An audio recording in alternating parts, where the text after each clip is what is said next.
I for one, trumpet the offensive line because I don't think those guys get enough talk at all. But we're looking at the spring game this Saturday. So by the time we reach that, we know that there will have been 15 sessions.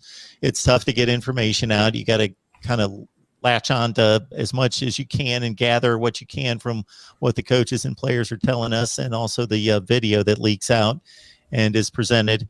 But what are the standout storylines, changes that have been made, whether good or bad, Ike, that stands out to you over the last month? So I think for me, it's going to be the performance of the offensive line and how well they're going to be able to gel. I don't know that we found a solid five up front for the offensive line yet. So I really want to see how they are going to look.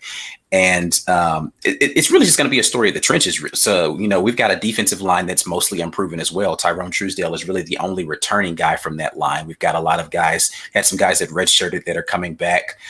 Wright went down early with an injury on the defensive line. We've just converted J.J. Pegues from a tight end / a halfback, fullback to a defensive lineman. So how he's going to perform likely is going to be a hotly contested thing that we'll be looking forward to. So the trenches are going to be super important in this game. I think the linebacker core and the defensive backs are all very knowledgeable and experienced groups. I expect them to perform well. I don't anticipate a lot of spotlight being shown on them. Tank Bigsby is, again, in my opinion, a Heisman caliber running back. So I don't think anybody's going to be super worried about him. Now, when we fall back to who's the backup running back and who's getting those types of snaps and what those guys look like, you got Sean Shivers coming back. We'll look to see how he functions in a more downhill rushing attack. But I think the big storylines are going to be the trenches. How's the offensive line performing? How's the defensive line gelling and performing in this new look defense under Derek Mason is going to be important. Yeah, for me, big storyline, Auburn switching to a 3-4 defense under Derek Mason, right? And then you take a guy like Pegues, our 300-pound athletic tight end, and you move him to D-line. And he should be something that's going to be hard for defenses, for offenses to handle if he can learn the technique, right?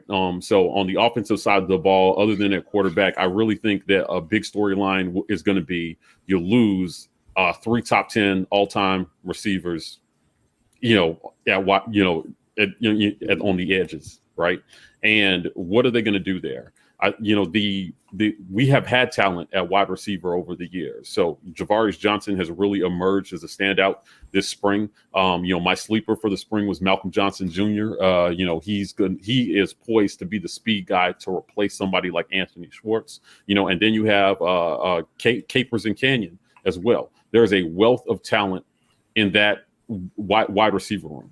And can we get the ball to these guys, right? And what do we see during the spring? Are the receivers just essentially running all go routes like we saw a lot of last year? Or do we see something different where, they are running, intermediate routes and the quarterback has some options, right, to get those guys the ball? I'm really going to be watching the passing game because, when you have a back like Tank, one thing that will help him is being able to keep the pressure out of the trenches by completing passes regularly and not just when we're behind the chains. So, we passed a lot on obvious passing downs over the last 2 years. And can we get the ball moving the right direction to give us third and manageable rather than third and long as often as we were in that position last year? So receivers going to play a big part in that. I think people are ready. It's going to be a big thing for recruiting too. Big time receivers have stayed away from Auburn because there's no guarantee you're going to get the ball if you come here, right? And they've got to show that they can get the ball to playmakers. So I'll be watching that this A-Day. I watch Auburn play 7 or 8 times a year. I watch all the big games, most of the games in the SEC and the big non-conference game. Of course, I'll lock in on Penn State. So I watch, a program again like Auburn play 7 or 8 times a year. I get fed to me that the offensive line's been pretty bad. Some people tell me I've got a photographic memory, but I'm not remembering what the Auburn offensive line did by the games that I watched against Alabama, Texas A&M on down the line. But I will say, and you guys are giving me a different narrative, which is great to hear, that the play calling could have been better and the quarterback could have made better decisions to get the ball out of his hand on time and not be running around from sideline to sideline. That would make the offensive line look a little bit better. But I will say this, what for me would be a little concerning as an Auburn fan looking at the offensive line situation is that I think we can agree it wasn't dominant. No. And that you bring in two players in the 2021 class. One of them is the 34th rated guard, and the other is the 50th rated tackle. So you didn't really fortify it with like top level guys in the offensive front. Right. Yeah. No, I mean, so, we haven't talked a ton about offensive line. Definitely a point of concern, specifically at the tackle position. We've been doing a lot of, over the last few years, we've gotten a lot of guards in, but we haven't gotten a lot of tackles. And so when you're talking about the speed rushers on the edge that you're going to see consistently in these top level programs, you're going to need someone who can handle that sort of thing. That has been an issue for us. And we don't really have a true center. Like the center that we currently have is playing out of position. He's really a guard that's playing center. So the offensive line by no means is solidified. They're average, right? They're not, dominant, mauling. He brought the Texas A&M example of, how Jimbo Fisher was able to utilize that run game and short passing game to really help Kellen Mond. A lot of that was anchored by a really great offensive line at Texas A&M. Auburn has not had that over the last couple of years.